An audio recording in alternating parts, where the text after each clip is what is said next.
Hello everybody, here we are today doing a CFL season preview for the Winnipeg Blue Bombers. So before we get started with it, please make sure to subscribe if you're new to me or the CFL, whatever the case may be. That being said, let's get on into it.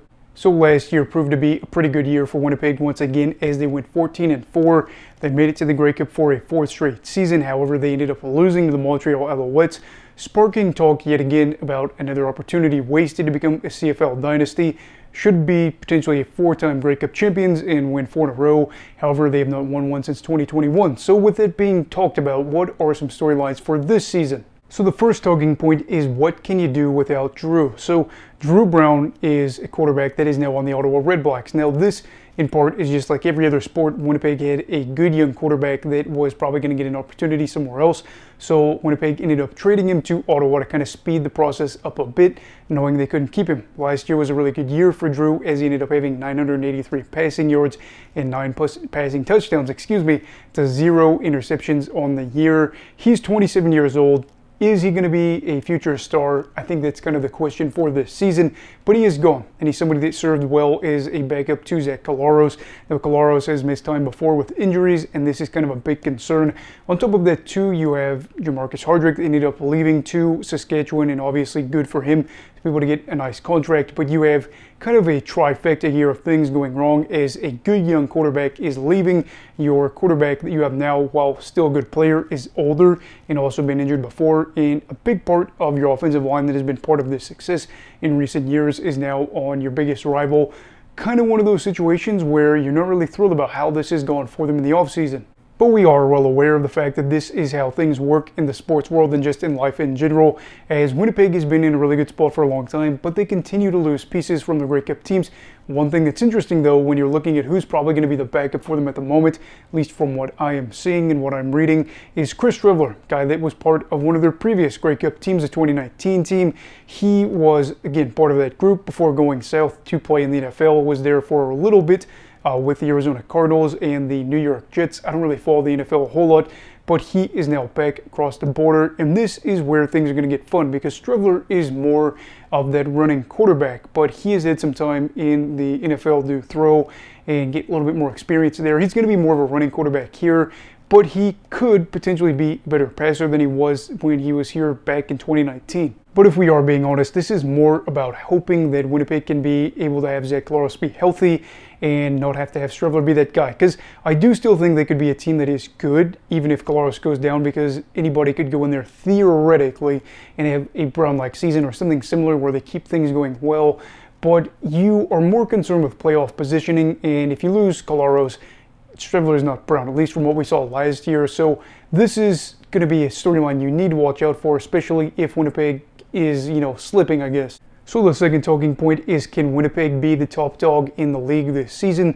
2021, things were pretty good for the team as they were best in the league at 11-3.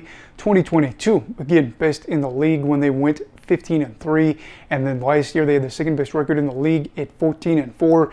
Ever since winning that Grey Cup in 2019, things have changed dramatically for this franchise, and they have been one of the best, if not the best team in the league.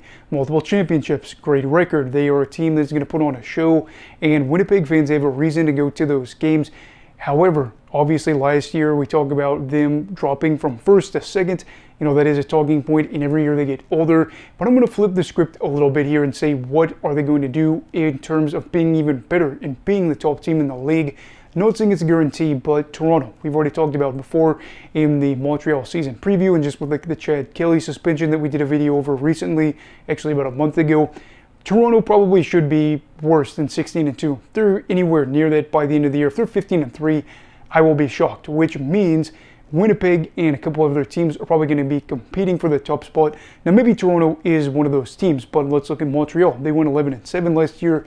They won the championship, but they didn't really bring in a lot of pieces. They just ended up keeping a lot of their guys, ended up helping them go 11-7. Are they a true threat to be that top team? In my eyes, no. Now, is a team like Saskatchewan that's revamped and has got guys like AJ Oleg and then, of course, Hardrick, which we talked about earlier in this video, are they going to be a threat to be the top team in the league? I'm going to say no at the moment. I don't think they're going to be the top team or contending for that spot, which in my eyes leaves one team for sure that could be in the thick of it with Winnipeg, which is the BC Lions. BC has been a little bit of a threat to the Lions in recent years.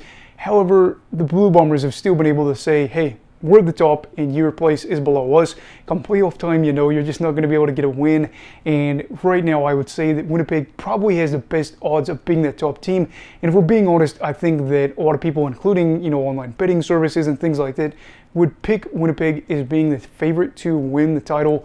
If they aren't having them there, I'd be curious to know who that other team would be if it's not BC. But I will also add, too, they have lost pieces on the offensive line. They've lost pieces in the secondary. They have lost receiving depth.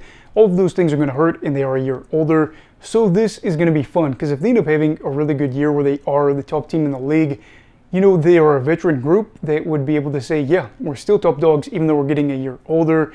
And like we've seen in recent years, I just don't think it matters as much anymore until they have a year where they go like 9-9 or something like that. I'm not going to count on Winnipeg. Now, the third and final talking point is whether or not the defense will take a step back. So last season, Winnipeg was the team that had the best or the lowest points per game total in the league.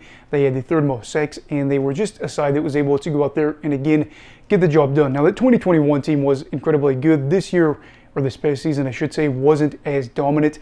But I think that the defense could take a step back this year. Jackson Jeffcoat retired. You're seeing Demario Houston go off to Calgary. Maybe you've seen impact there.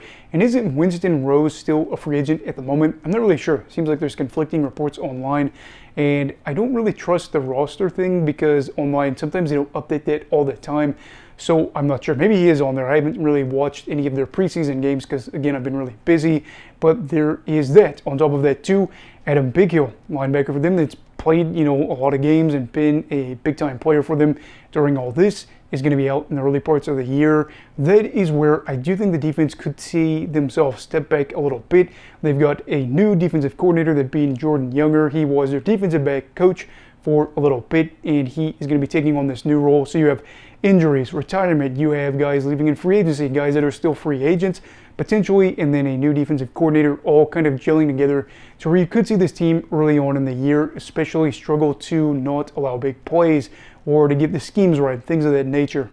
But I do think one good thing for this team right now is the fact that they don't have a crazy hard schedule to start off the year. I say that, and who knows, maybe they could go like 2-4 and people will be like, oh, you were wrong. But aside from their one game against the BC Lions, they have 2 games against Ottawa, 2 games against Calgary. Both of those teams during last season were not incredibly good. Both of these teams are not probably, groups you'd probably say, oh, I expect them to go out there and put 35 plus on Winnipeg. So they could go out there and click theoretically, and then have a guy like Bighill be able to get back into the lineup, have things go well for them.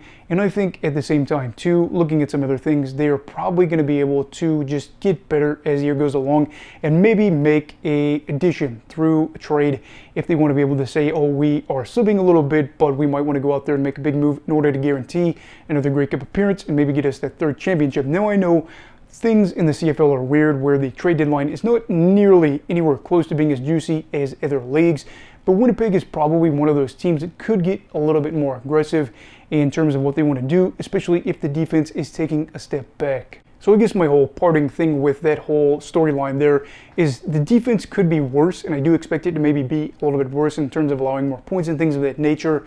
But they may not be terrible by any means, and I do think the offense probably will have to step up a little bit in some games to be able to get the job done. But we've seen some games, too, where Winnipeg has had bad defensive effort. It's going to happen. Some games the offense is going to be good, the defense is going to be bad, and vice versa. Football is a very weird sport. So overall, what are my thoughts on the Winnipeg Blue Bombers? This is a team like we talked about with them in recent years. They've lost pieces, but guess what? They've been able to retain pieces. They ended up signing Brady Oliveira. They signed Dalton Schoen, 2 extensions. They have a lot of names that can go out and turn things in their favor, that can just take over games for them. And I do think this is still going to be a really good team. Like I said earlier in this preview, the day that Winnipeg is an 8-10 or a 9-9 team, and it looks like it's not just because of an injury or something weird, where they just look like they are overmatched, that is the day that I'll turn on this team. But until then, they're going to be a good team. I feel like they're pretty much a playoff lock, and they could very well go out there and win another championship. This is a side that, mind you, could be a 5-time straight Grey Cup team in terms of appearances, and could go out there and win the 3rd title, and possibly do it in convincing fashion, which is really a credit to what O'Shea has built here with this team. And it's not just him. Everybody's been able to buy into this, and so many of the guys have been able to stick around when they probably could have gone other places for more money. Winnipeg, good team, and expect them to be good throughout the year. fans of this team or fans of seeing quality CFL, sides, go out there and buy a ticket if you're able to go and watch them. Should be a blast. But anyway, what are your thoughts on Winnipeg for this season? Let me know down below in the comments. Also, please make sure to like this video if you enjoyed it. Subscribe if you're new. Everybody stay safe and have a great night.